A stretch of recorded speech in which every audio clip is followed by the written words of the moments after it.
मस्त असे डोनट आणि बॉम्बोलिनी आज आपण बघतोय. तर त्यासाठी मी 2 कप मैदा घेतलेला आहे, 1/4 टीस्पून मी ते इन्स्टंट ड्राय ईस्ट, 1 टेबलस्पून साखर आणि हाफ टीस्पून मीठ टाकून घेतलेले आहे आणि हे पीठ आपल्याला व्यवस्थित मिक्स करून घ्यायचं आहे.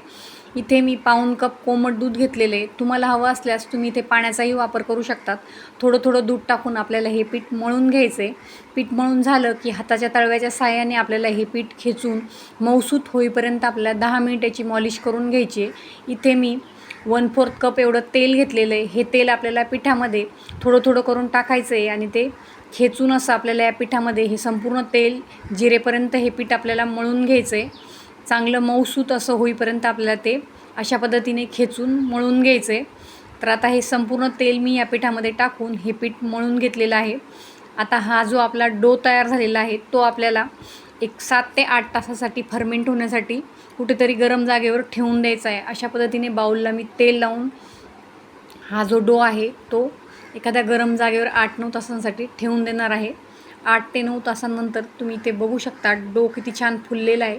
आता याचे आपल्याला छोटे छोटे बॉल तोडून घ्यायचे. 50-50 ग्रॅमचे आपण याचे बॉल तोडून घेणार आहोत आणि याचे आपल्याला डोनट आणि बॉम्बोलिनी बनवून घ्यायचे. तर डोनटसाठी आपण अशा पद्धतीने एखाद्या कटरच्या साहाय्याने मध्यभागी कट करून घ्यायचं आहे आणि हे डोनट आपल्याला बनवून घ्यायचे. असेच डोनट मी ते बनवून घेणार आहे. मुलांच्या किटी पार्टीसाठी एकदम छान अशी ही रेसिपी आहे. तुम्ही ही रेसिपी नक्की ट्राय करा, तुम्हाला नक्की आवडेल. अशाच नवनवीन व्हिडिओजसाठी माझा चॅनल सबस्क्राईब करा आणि बेल आयकन दाबायलाही विसरू नका. तर आता हे अशा पद्धतीने मी बॉम्बोलिनी बनवून घेतलेले आहेत. हे आपल्याला 15 मिनिटांसाठी फर्मेंट होण्यासाठी ठेवून द्यायचे. 15 मिनिटांनंतर ते फुलून तयार आहेत. आता आपण ते तेलामध्ये तळून घ्यायचे. मस्त असे हे डोनट टम्म इथे फुगून तयार आहेत. तुम्ही ते बघू शकतात. दोन्ही साईडने आपल्याला लालसर रंगावर ते तळून घ्यायचे.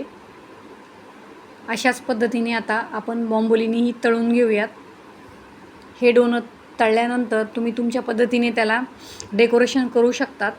मी इकडे व्हाईट चॉकलेट मेल्ट करून घेतलेले आहे. त्यामध्ये आपण हे जे डोनट आहे ते डिप करून घेणार आहोत आणि तुमच्या आवडीनुसार तुम्ही त्यावर स्प्रिंकलर टाकून ते सर्व करू शकतात.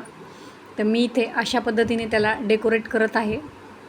बघा मस्त असं आपलं हे डोनट बनवून तयार आहे. तुम्ही रेसिपी नक्की ट्राय करा.